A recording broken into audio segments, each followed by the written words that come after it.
Hey guys, welcome back to the channel. So I thought I'll just take a quick minute just to remind you guys.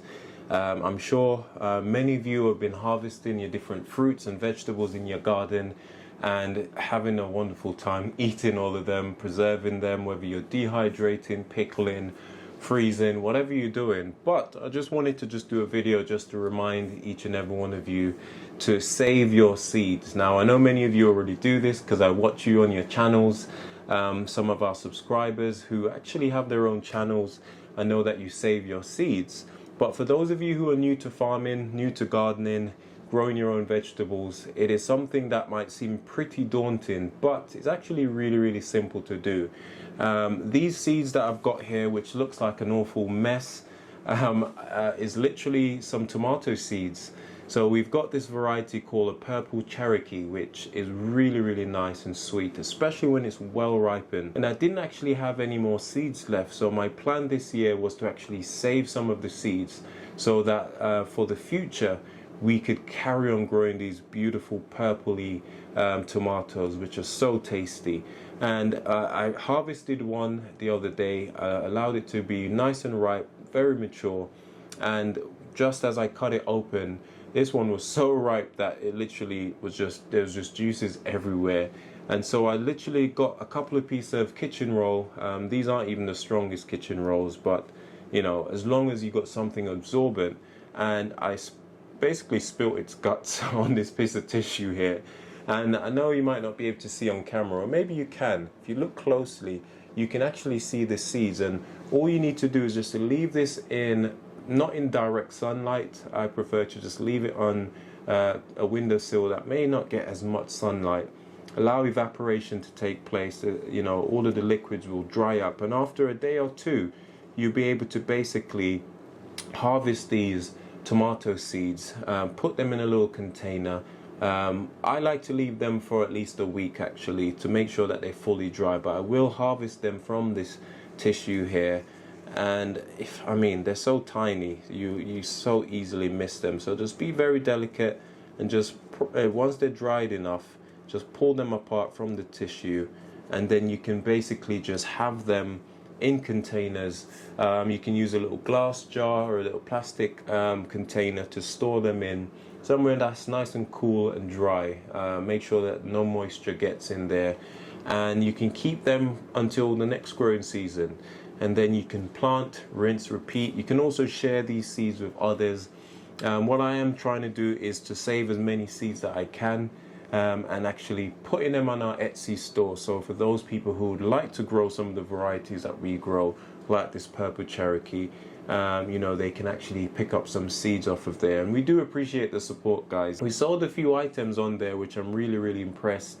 I sort of had the idea that we could put stuff on there and folks would obviously click and buy some of our stuff. So it's been quite encouraging to actually see, and you know, all the proceeds that we make from our Etsy store comes back into our family, definitely goes back into the garden for next season. So if you can support us, we always appreciate it. We've sold a couple plants on there, some of our purple or red gooseberry bushes. We've sold some pumpkin seeds on there as well, I think. And yeah, we'll try and add more as time go on. These guys over here, which are our giant sunflowers, I mean, look how gorgeous this sunflower is. I'm going to try and harvest some of the seeds this year. Last year I did try, but unfortunately I didn't allow them to dry out enough, and some of them got mold. So this year I'm trying to do one better. So I've got some of the larger heads. We've got some seeds which are white and some which are black, and we're hoping to harvest some of them and hopefully put them on our Etsy store, so you can you know, hopefully get yourself some gorgeous sunflowers and many more. So just a reminder, guys, start saving your seeds. What I'm going to do now is show you what I've been doing the past couple of months actually, in terms of saving some of our seeds. So one second, I'll grab my seed container and I'll show you what I've been up to. Okay guys, so I'm back and here we go. This is my first actual attempt at saving seeds wholesale. Now, years gone by, I would buy seeds almost every year unless I had some left from the previous years. And I've started thinking to myself, you know, this isn't very sustainable to keep buying seeds. What happens if there's a shortage of seeds next year, or the prices go up for these seeds? Everything is so expensive now, from the compost to the actual seeds, and everything is expensive. So why not save my own seeds? That would basically eliminate paying someone else next year to get seeds. And I highly recommend that you do this. Even if you buy seeds from us, I know I'm telling you to buy seeds from my Etsy store. Now the hope, guys, is that, you know, after watching a video like this and start growing your own vegetables, even if you bought seeds the first time, because you've got to get them somehow, the idea is that you start saving your own seed. Now this is a container which I bought off Amazon. Yes, you know, it is what it is. And this container actually comes as a plastic box. It's got a little lid that you can lift open. And what I love about this, why I went for it, is that it's got individual casing which you can then store your seeds in. So I can simply then label them up, put the year which they were stored, and what's actually inside. These are some small golden plums which I harvested from the bush close to where I live. And I saved some of the seeds because I'm going to actually try and propagate this and grow it to see whether or not you know, we can get some plums from it, because they were so gorgeous. What else have we got in here? We got watermelon. Now these are the watermelon seeds which we bought in London. These are those giant watermelons which I doubt will grow here, but again, I thought I'll save some of the seeds to maybe one day give it a go. We haven't got a huge amount of space to grow everything. I did try to grow melons this year, but it wasn't so successful. In here we've got some cherries. These are British King cherries. Now these are some absolutely massive cherries which we bought from the supermarket, and I thought, let me try and save the seeds. Now I'm not going to pretend like I'm an expert at saving seeds, but one thing I do know, try your best to allow your seeds to dry out as best as possible. This will help to prevent them from rotting and mold from starting to grow. Make sure, well, I mean, these cases, they're not airtight, so I'm hoping that enough, you know, air will pass through to, you know, help keep them fresh. And as long as we keep them in a cool, dry place, I think we'll be okay. And yeah, so loads of seeds, plums. I'm just trying to see whether or not some of these seeds will be able to store as well. So it's kind of an experiment to see if any seeds will go moldy. This one here is a nectarine seed.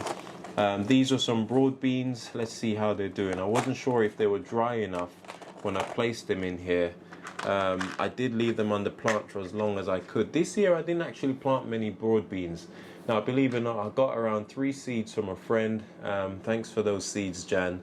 And I planted them. I didn't actually eat them this year, Jan. I allowed them to mature and get as mature as I could possibly get them on the plant, with the hope that those 3 seeds that you gave me, 2 germinated. I had 2 plants, and now I managed to harvest.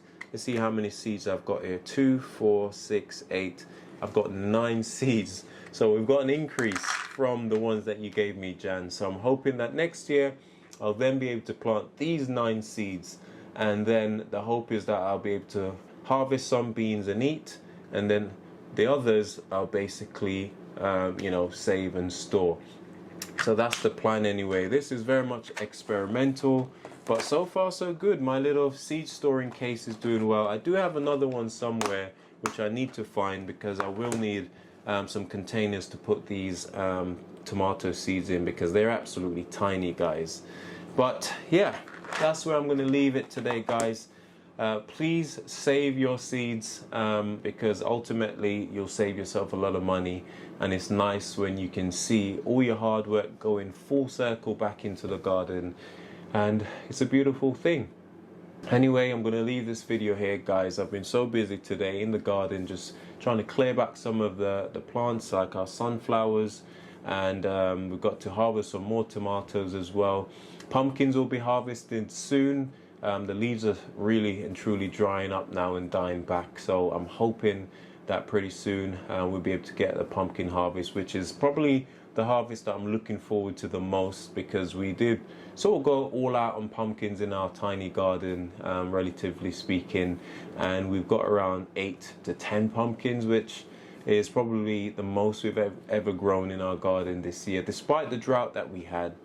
And so yeah, loads of fun, interesting things coming your way, no doubt. Anyway, take care guys, and we hope to see you in the next video. I'm gonna go and check on my dehydrated tomatoes. You can probably hear it in the background. We're trying to dehydrate tomatoes for the first time, so I'm so super excited. Anyway, take care, goodbye, and God bless. We'll see you in the next video.